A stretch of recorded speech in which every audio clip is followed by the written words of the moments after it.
Hello there, guys, and welcome back to Chelsea Fan TV for my first live review of the season, I suppose, even though it's pre-season, after Chelsea actually went to the Emirates and beat Arsenal 2-1 in the Mind Series pre-season tournament. It's a weird one. The biggest take from this game, no one ever say that we don't need VAR. If you watch that game and you tell me we don't need VAR, you are crazy. This was a Premier League referee. I don't think I've ever watched a football game with more referee mistakes than this one. It's absolutely crazy. Absolutely insane, right? Absolutely insane. But hey, we got the dub. How we did, I don't really know, because this game probably should have finished about 5-5, maybe 6-5 one way. But we won 2-1. Kai Havertz scoring a beautiful goal early in the first half, or in the first half anyway. Granit Xhaka getting the equaliser for Arsenal before Tammy Abraham got the winner not long after Arsenal did equalise. But yeah, there was loads going on today. It was a whole mess.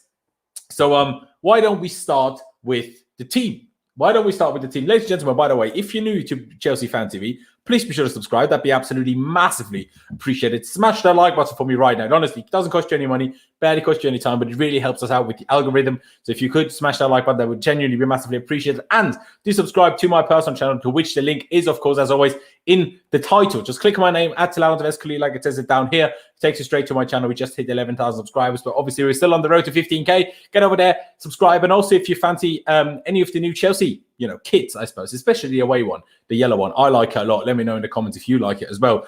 There's a link down in the description where you can get it and use, of course, the discount that's down in the description as well. But shall we just get into what we have to talk about? Because there is a lot of things to talk about, in my opinion. Let me just get it up on my phone, because I can't remember the exact team anymore. So I need to actually get it up on my phone and read it out for you. So the lineup for the first half, obviously, was a preseason friendly. So there was a lot of changes, but still, the team that we started again with was Edouard Mendy in goal, of course, and then a back three of Trevor Chalobah as the central centre-back, Zuma as the right centre-back, and Antonio Rudiger as the left-sided centre-back, and then two outrageously offensive wing-backs, in Callum Hudson-Odoi as the left wing-back, and Christian Pulisic as the right wing-back. A midfield two, again, outrageously offensive, Mateo Kovacic and Ruben Loftus-Cheek, with then having a front three of Hakim Ziyech, Kai Havertz as the false nine striker, whatever you want to call it, and Timo Werner. And yeah, I mean, it was a crazy game. It was end-to-end. Neither team knew how to defend on the day. It was absolutely awful, quite frankly.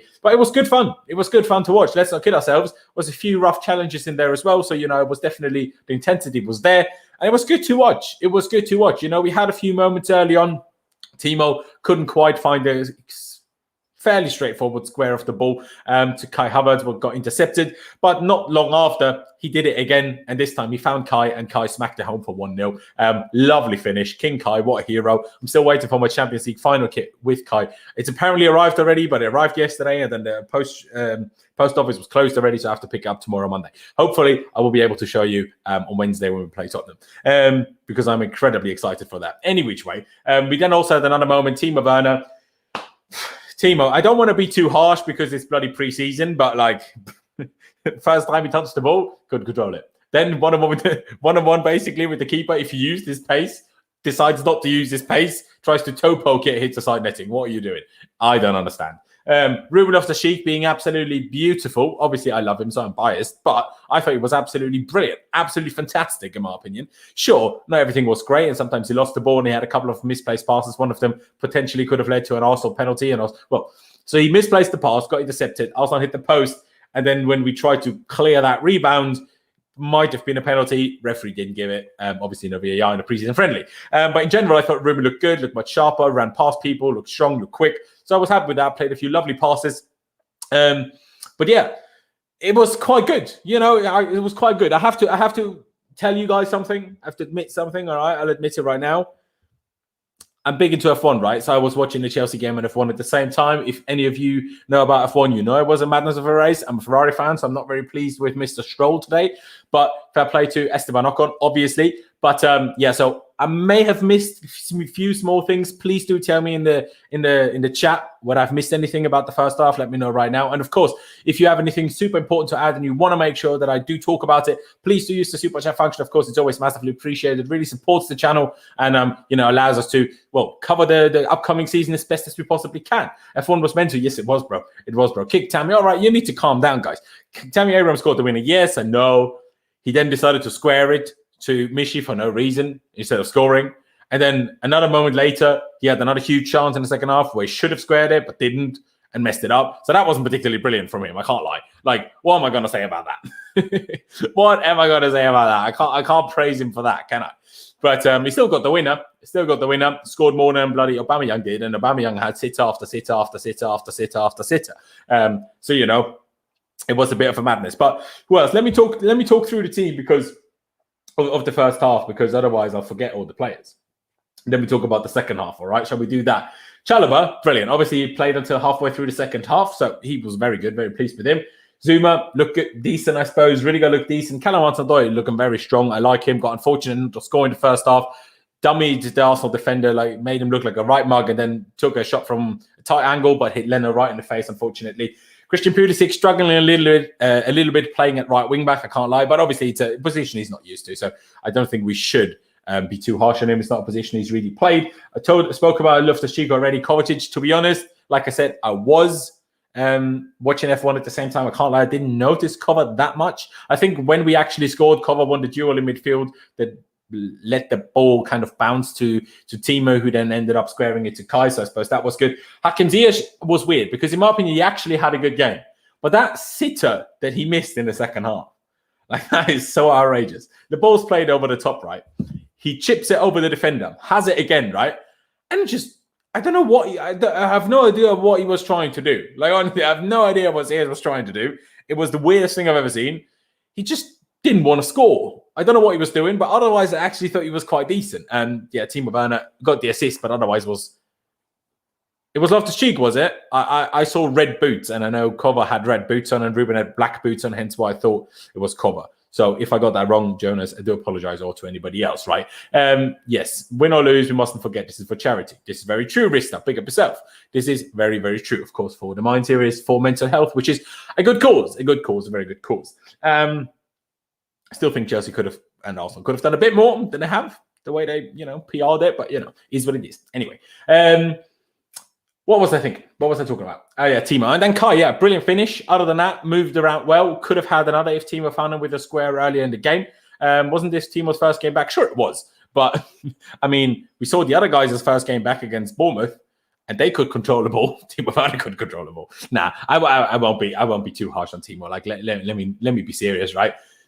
Had an assist. It was the first game back. Let me not judge the full season on this, obviously. But you get what I'm saying, right? We need a clinical striker, of course. Of course we need a bloody clinical striker. I mean, Tammy's finish for the first goal was good, and I was like, at least he can finish because the other ones can't. But then we had the second half. Well, Kai, I suppose, only had one chance, just smacked it right home. So Kai didn't do anything wrong.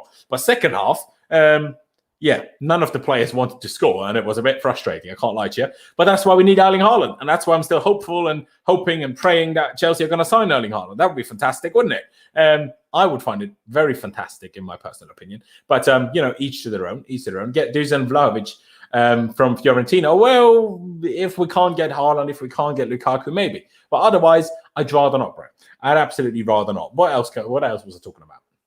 I think that's kind of the players in the first half, I'm being totally honest with you. So let's get into the second half. Let me just go over to Chelsea's Twitter. And guys, put your thoughts in the chat. Honestly, I want to have a conversation with you guys. It's been a minute since I've seen you guys. Obviously, I haven't really made any content for Chelsea Fan TV over the summer. Was more focused on my own channel and obviously just chilling, I can't lie to you. But let me just bring up the Chelsea Twitter page so I can scroll back to halftime so we can talk about the subs that were made at halftime.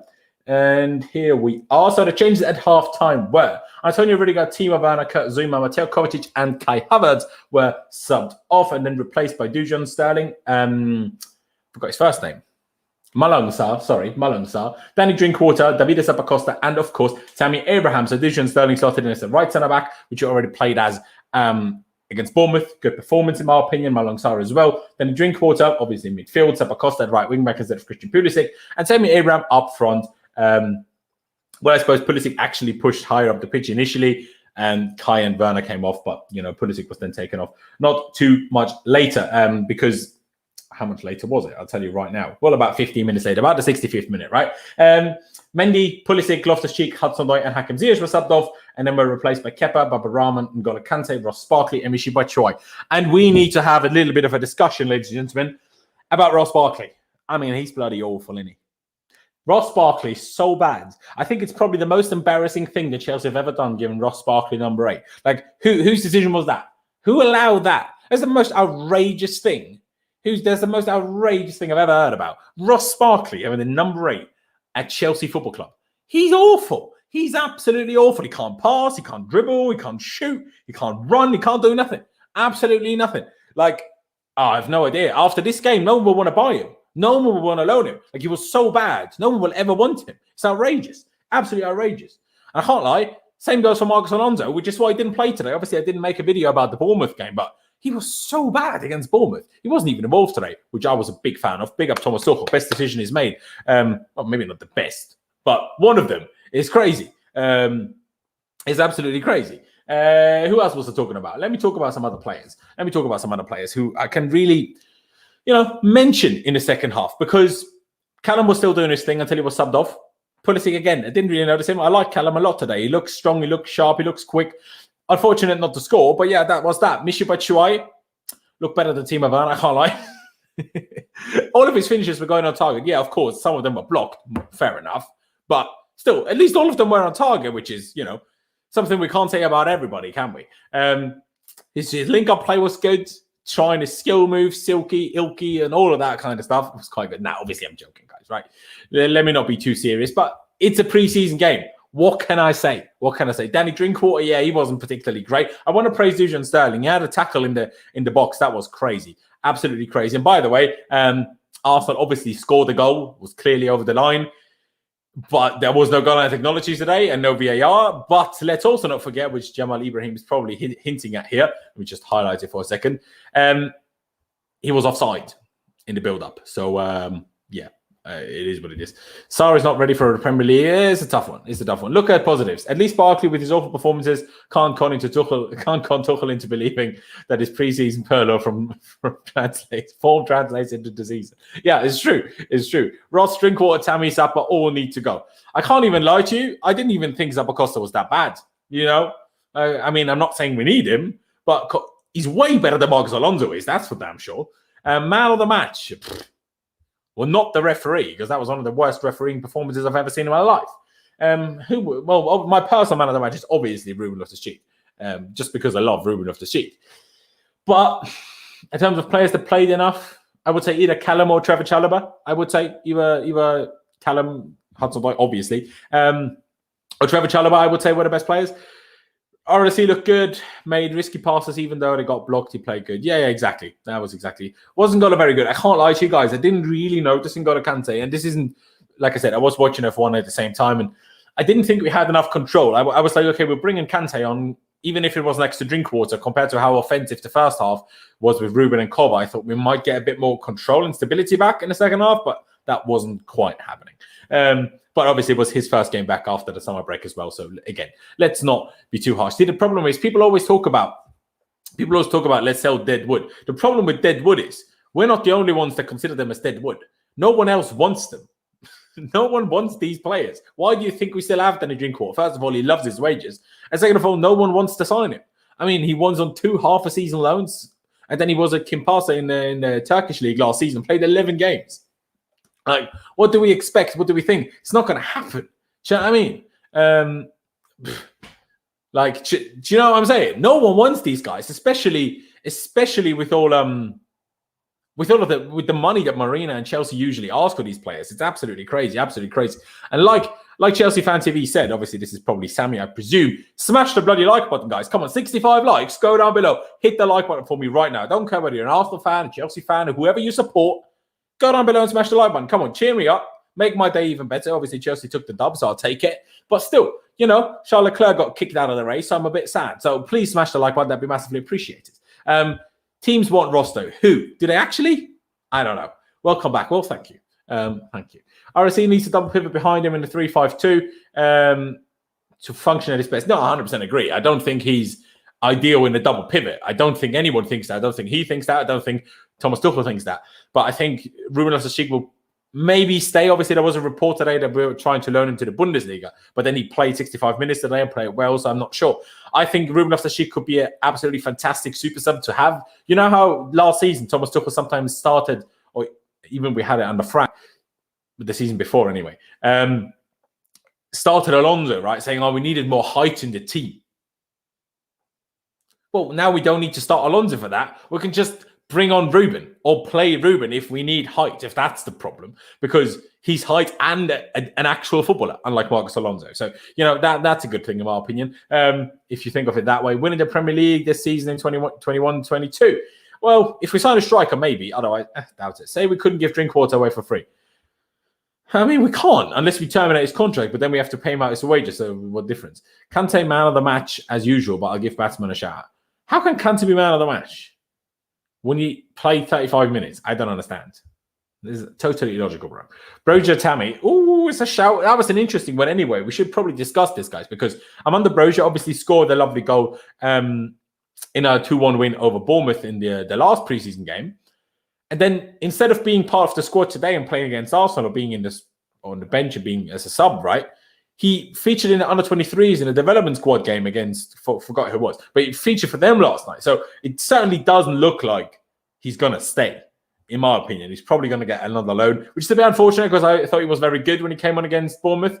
But hey, it is what it is. Tuchel knows best, I presume. And also, obviously, for his development, it's probably better to go on loan, I can't lie. Hopefully Tuchel can coach Ruben Loftus-Cheek to play as a 6. Hey, if Tuchel can do that, he's an absolute hero. I mean, he's a hero as he is. But, what was this question here? Bro, where do we start with this game? This is a good question. See, this is my favorite comment of the day so far. Where is it? Lost it again. But Lance. I mean, I don't like you today, Lance, because Lance Stroll, Crescent to Charles Leclerc, I'm very upset. But anyway. Where do we start? Like I said, referee awful. The defending awful from both teams. Like I said, Arsenal could have scored. It had a penalty, hit the post. We hit the post. Who hit the post? Hakim Ziyech hit the post. I think Arsenal might have hit the bar again later. I kind of half missed it. I can't lie to you.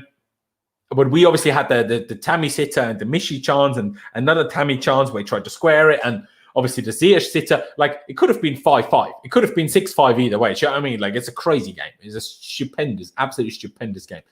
Chalobah is Koundé. Oh, that's a bit weird in my opinion, but hey. Thoughts on Pulisic? Yeah, like I touched on it earlier already. Like I said, I don't think we should be too harsh because he's literally never played as a right wing back before that I'm aware of, or not properly anyway.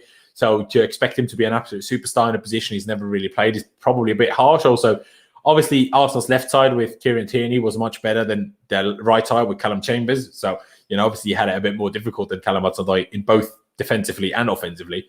But I can't lie, he was a bit quiet. He was a bit quiet and he was a bit invisible.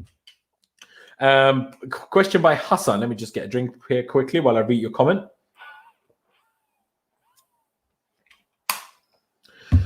He's basically saying, besides that, what do you think about getting a Dumfries, or Dumfries, as he's apparently pronounced in Dutch, for 15 million as a good rotational wing-back, Ruben Neves at centre mid for a good rotation, or even a bulky midfielder like Tchouameni or Milinkovic-Savic? Well, Milinkovic-Savic will cost you a lot of bloody money, that's for damn sure. Tchouameni, yeah, it's definitely a shout if we don't get Rice.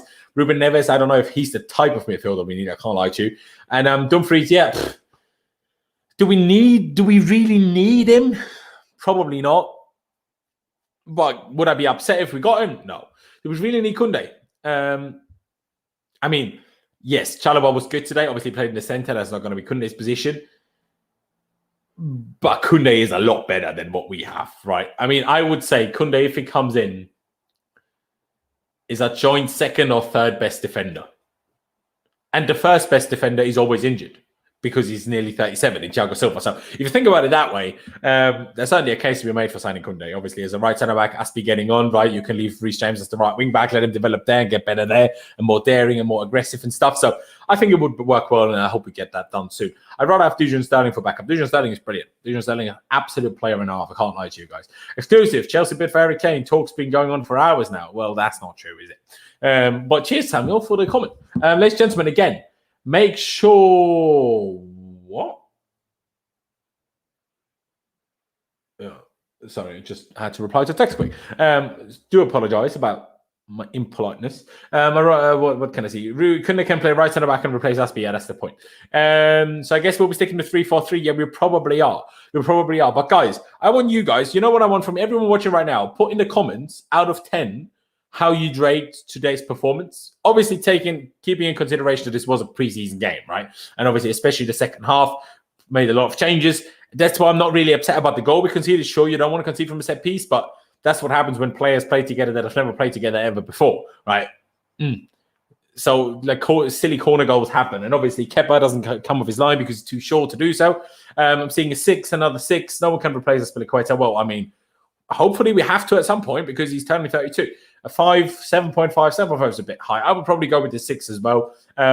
4, we could have been so much better. Of course, we could have been so much better. Between 5 and a 6, that's where I am. Man, if you want to concentrate on the match. All right, relax, Izzy. Or Izzy, I'm not sure how to pronounce your name. Calm down. About 7.5, 7.5. Yeah, good. 6. Willa Croft. Yeah, probably true. But again, obviously, we haven't seen a proper stopped replay. But to me, I'm not sure if it was Willock himself or if he was fed the ball after. But I think the Arsenal player was offside in the build-up anyway. But, you know. Who would you love to see at Chelsea, realistic or unrealistic? Well, unrealistic. I don't know. What do you call it? Unrealistic or realistic at this point? I don't know, but I just want Erling Haaland. It's all I want. It's all I want, okay? Just give me Erling Haaland, please, Chelsea Football Club. Get it done. Get it done quickly. Well, actually, I don't care if you get it done quickly or you get it done slowly. Just get it done. For goodness sake, please do. 7 out of 10, good performance, and we'll get as stronger as we can. I mean, yeah, 100%, we will get stronger. I would love to see more of Sterling. So would I. So would I, to be totally honest with you. I still found it weird. Like, I've spoken about this, I think, on my channel the other day. Again, subscribe to it if you haven't already. Link is in the top. Just click my name, like it says down here. It's the app. Just click it. It takes you straight to my channel. But yeah, Dusan Sterling obviously had a few appearances on Antonio Conte in Conte's second season, I'm pretty sure, right? And then we loaned him out. But we loaned him out to League One, not even a championship, right? A commentary at the time, I'm pretty sure. And then he didn't, like, he played, sure, and then he was at Wigan, played there. And then he didn't go anywhere on loan last season, I think, due to an injury, and played a few Premier League 2 games for the under-23 side. So he got a bit hampered with his development, in my opinion, because he's a good player. He's strong, he's quick, he's good on the ball. He can play right back, he can play right centre back, he can probably do a job at right wing back. Like, he's a good player. He's a really good player. So I hope we can see a bit more of him in the future, but it's a tough one to call, really, because it's always weird to judge these youngsters, especially, I can't lie, I didn't watch him in League One or for Wigan. Because compare how many games a Timo Werner has had, or Kai Havertz has had, or Christian Pulisic, right? Or Kalamat Nodoy. And we have so many things and so much time, so many games to make a judgment on them. While for these types of someone like Dusan Sterling, we have like a game. Do you know what I mean? Like 2 half games. That's all he got. So it's so difficult to judge it, really. Good workout, fit the lads. The lads were fit for the lads. For the lads, I felt. Yeah, no, it's true. It's true. Tammy keeps falling on the ground and keeps complaining. He's not up for Chelsea. I mean, hey, if he wants to go to Arsenal and we get to Erling Haaland, I'm fine with that. I would rather he doesn't go to Arsenal. I would rather he goes to, say, West Ham or anywhere else than Arsenal, quite frankly, or Tottenham, obviously. But as long as we get Haaland, I don't care. Would you take Griezmann if we don't get Haaland? No. Leave me alone with bloody Griezmann. The guy couldn't even hack it at Barcelona when he changed in the same league. Obviously, it's difficult to go to Barcelona with Messi being the main man and stuff like that, especially because Griezmann is literally the same player as Messi in terms of moving around all the time, left-footed, off the right, into the middle, blah, blah, blah. Do you know what I mean? So Barcelona buying Griezmann never made any sense. But he's on 800k a week, right? Euros, but still, 800,000 euros a week. He's not going to take a pay cut to 250 to 200, and that's the maximum he's worth. He'd probably be on 150. That's what he should be on, right? So, no, I'd absolutely not want Antoine Griezmann at the club. It's for charity. Chill yourselves. We pattern Chelsea in the league at Emirates. Hey, you might do. You might not do. But maybe you'll make it into the Conference League next season. Maybe you'll make it into the Conference League. I wish you the best of luck, mate. I wish you the best of luck because, I mean, top 4 is not happening for you. And that's for damn sure. That's for damn sure, ladies and gentlemen. Good to be back in the blue jerseys. What Timo Werner tweeted, so fair play, Timo. But yeah, guys, again, if you want me, if like you did in Baku, yeah, like you did in Baku, exactly. Good shout, Farhan. A couple of things. If you guys want me to speak about any other individual players, any other individual moments, please put it in the chat. We're going for about 5 more minutes, maybe a tad more than that. But yeah, we'll just keep going from there. So put it in the chat if you have anything that you want me to talk about. And of course, use the super chat function if you fancy it. Reece James' natural sub is Sterling. Why are we not talking about this? Instead, he uses a centre back. Crazy. Using Pulisic? Come on. Well, so why this was done today is because we don't have all the players back, right? And we loaned some players out. That's the situation. What's wrong with Barca? They spent 250 on a player who play a Messi position. Did they pay 250 million for Griezmann? I don't think so, but still back up Tammy. He needs to improve, but if he's scoring goals, that's what we need. I mean, it's true, but Tammy doesn't want to be backup, and Tuchel doesn't want to use Tammy, so he needs to be sold. Do you think Sarr needs another loan? It's a bit like I saw 2 games of his. I didn't watch him at Porto, and when we played them, obviously he didn't feature. And I had seen a bit of it him at Nice, right? But never really paid attention to him, if that makes sense. So. Is it too harsh to judge him on 2 half games? Probably is, but Tuchel will probably make the best suggestion in my opinion. How do you see Hakim's role for us this season?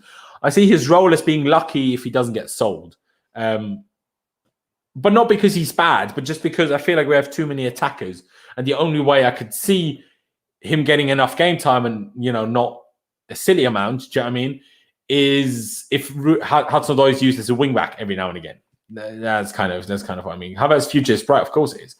Of course it is. I was a bit harsh on Hakim there. That's not what I meant. Like, he played well, obviously missed the sitter and hit the post, but lucky not to be sold is difficult. I don't know how to word it. It's like, he's good, but I don't feel like he fits the system, or he's better than the other players we have. That's the problem, in my opinion. Because he did play well. Yeah, I can see why Abraham isn't used by Tuchel, I suppose. Giroud scored yesterday, but fair enough. No, I don't agree. It's because of the team width. He hasn't played him at right wing back at all. It's good. Reece a few years ago. No, but what I'm saying is we didn't have any other players to feature. And we had so many forwards in the squad, and they all needed game time. So they all played. While we didn't have that many defenders in the squad, so a simple explanation. We could use a 4th DMCM. Yeah, we need one. Like, either we're gonna keep one of the loanies, but even like the closest to being a 6, it was probably Conor Gallagher, and he left on loan already. So unless Tuchel manages to turn Ruben Loftus-Cheek into a 6, which I doubt he can do, like properly anyway, we definitely need a number 6. Whether it's Rice, whether it's Tchouaméni, whether it's somebody else, get someone, because we need another midfield, and that's 100% sure. That's 100%. Chalobah, Sarr, and Sterling were very promising. I'm not sure about Sarr again. Like, it's weird, like, because let's be honest, Arsenal had so many chances in the second half and throughout the game. Can we really say Chalobah was that great? But he was great. But like, the whole structure, like, no one really cared about defending. Neither Arsenal did, nor Chelsea did. Like, no one was bothered. Like, the amount of mistakes Arsenal made, the amount of some silly mistakes we did was outrageous, right? Do you know what I mean? So, like, it's definitely a tough call. It's definitely a tough call. I like Barkley, but he has to go, bro. He has to go so badly. Would you keep Batshuayi for a season, or loan, or even sell? Well, if we can sell him, if we find anyone that pays us, say 15, 20, 25, 30 million, sell him ASAP. But let's not kid ourselves. He was backup striker at Crystal Palace last season. Is that what we need? No. But is he that bad? No. So, I mean, it's a difficult one. It's a very, very difficult one. But at the end of the day, of course, hey, it's a preseason win. It's another win. Obviously, we've played one indoor friendly against Peterborough. We won that 6-1. We're meant to play a preseason friendly in Ireland, but that was cancelled because, obviously, due to a few positive test results in the squad, including Charlie Musunda, potentially Ethan Ampadu, although he wasn't there yet, actually. Maybe someone else, and someone in the staff as well. So that was cancelled, and then we played Bournemouth, won that. We played Arsenal, won that. So we've won all the friendly so far. We haven't kept the clean sheet yet, which is not worrying, but it's definitely something we need to fix. Thoughts on Ings? Don't want it. He's too injured. Like, he's not that bad, right? But he's too injured. Like, I don't need a backup striker that's going to be injured more than our starting strikers. What's the point in that? But Troy played well when he had the ball. It's not wrong. Like, he wasn't that bad. And we need Haaland. Yes, we absolutely do, ladies and gentlemen. We absolutely do. But yeah, like I said, it's another friendly done. It's another preseason game done. Of course, one more preseason friendly to come on Wednesday with the kickoff being at 7:45 p.m. UK time. Obviously at Stamford Bridge against Tottenham, as again still part of the Mind Series tournament, as was today's game, obviously with winnings or some of their money obviously going to charity at least. And then we've got a week's break. And then we've got the Super Cup on the 11th of August, and that's going to be our first real game of the season. Crystal Palace at home in the Premier League, of course, on the 14th of August, I'm pretty sure, Saturday, 3 p.m. kickoff. So, it's coming up thick and fast, like it's always crazy. I always think, why don't we just do why does the season pretty much start on the same weekend, whether there is a summer tournament like the Euros or not? It's so weird. Give the players a bit of a rest, give the teams a bit of a pre-season. The quality in the league will be better if teams got more preseason. Look at it now. Jorginho, Emerson, and the English boys, they aren't even back with the squad yet. And in 10 days' time, we play our first game of the season. It's crazy. It's crazy. But hey, it is what it is. Ellie, cheers. Appreciate that a lot. London absolutely is blue. This could be the first tournament Spurs could win, like the Audi Cup. I mean, it won't, because we'll beat him. But, smash the likes, people. Support your quality channel, mates. Yes, exactly, Fergie, son. Appreciate that, bro. Appreciate that. Everybody, smash the like button right now. I'd honestly massively appreciate it. Haaland with Havertz as a 10 will be cold. I'm not sure how we'd fit 10 all of a sudden, because we're still going to stick to the 3-4-3 or 3-4-2-1, whatever you want to call it at this point. Most likely, anyway. But it is what it is, I suppose, ladies and gentlemen. It is what it is. But I'm not quite sure what else there is to add. So I'm just going to say, ladies and gentlemen, I do appreciate every single one of you that has tuned in so far. I will be doing another kind of live stream with Conti FC on my channel. I wouldn't be promoting this, but I'm not sure if there's anything else happening on this channel. So if there is, check that out. But otherwise, obviously I'll do player ratings and I'll talk to Con. We'll talk about the game. We'll have a lovely chat. We'll get you guys involved. So tune in over there. The link is down in the title. Just click on my name. Takes you straight to my channel. Subscribe and watch that. That'd be massively appreciated. We'll start over there in 15 minutes or so. Ladies and gentlemen, thank you guys for watching. Up the Chelsea, upwards and onwards. I'll probably see you again on Wednesday. Thank you guys for watching. Up the Chelsea. Again, subscribe, smash the like button, do all of the good things. Check out the affiliate links down in the description below. Get yourself the new Chelsea kit if you fancy it. But yeah, thank you guys for watching. Up the Chelsea, upwards and onwards. And I'll see you when I see you.